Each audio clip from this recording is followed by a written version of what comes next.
They call me Squirrel. What's going on, folks, over here on Hey Look Squirrel Down Under? Today we're looking at the secrets of the Australian dollar.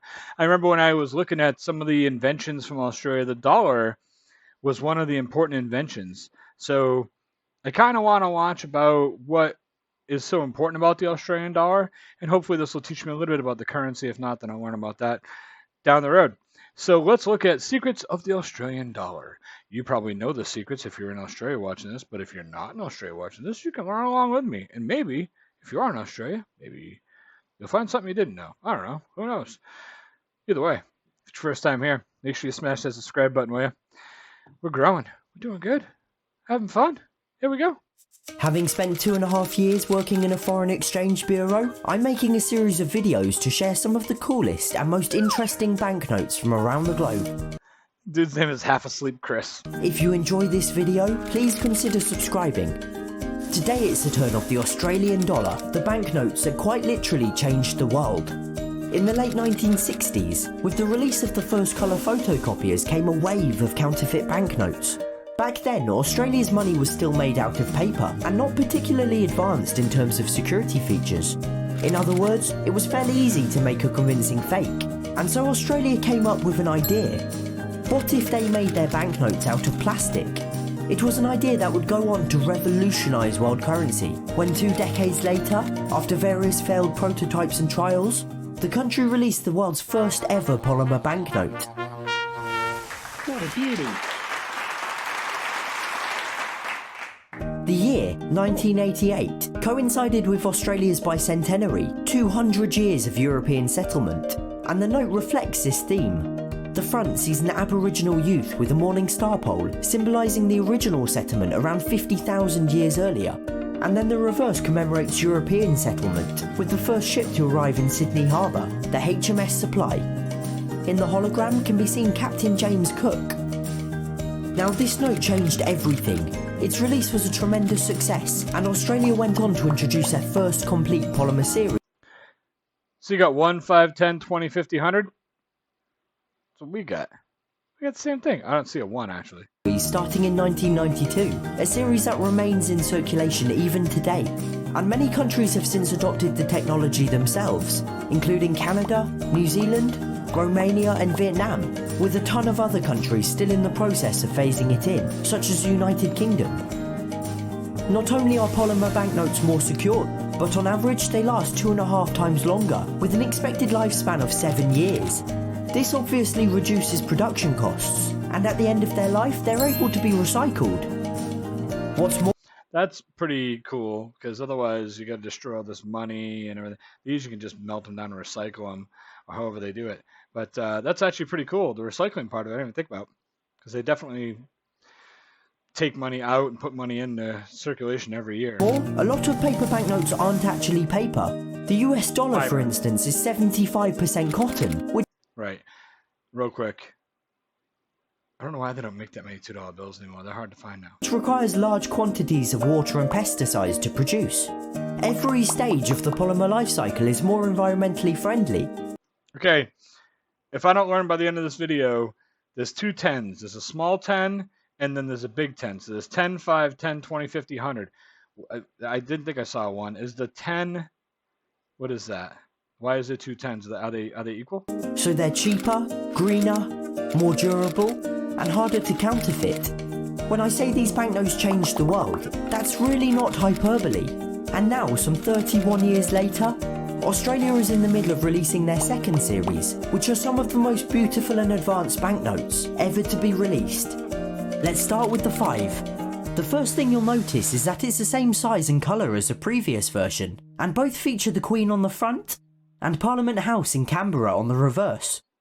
This new series is very much a modern update as opposed to an all-out redesign. It's been over 25 years since the previous series was released after all. So what exactly has changed? Well, most notably, the new note has this entire transparent window dividing it in two, making it near impossible to counterfeit. At the top is the Commonwealth Star, and at the bottom the Federation Pavilion. And the pavilion has this incredible feature called the reversing 5, where depending on the angle, a 5 appears either normally or backwards. And a bird theme has been introduced, with a native avian species featured on each denomination. On the 5 is the eastern spinebill, seen on the far left in colour changing ink, as well as in the transparent window, including a holographic diagram of the bird in flight. It's also rather strikingly visible under UV light. It's amazing the amount of stuff that they put in this frickin' bill. Note now also features a species of Australian wattle, and it's the prickly Moses wattle that can be seen on this one. If you look carefully with a magnifying glass, the plant stem in the transparent window is actually microprint, made up of a line from the Australian Constitution. And a tactile feature has been added to help the blind or partially sighted easily identify the denomination. Once again, the new $10 shares many similarities with its predecessor. Its front features A.B. Banjo Patterson, an Australian bush poet, and its reverse, Dame Mary Gilmore, an important Australian writer. And there are many references to both of them on the note, including the nib of a pen at the top of the window, and a typical homestead from both their works at the bottom, with a reversing 10. The featured bird is a sulphur-crested cockatoo, again seen under UV light, and this note features the bramble wattle.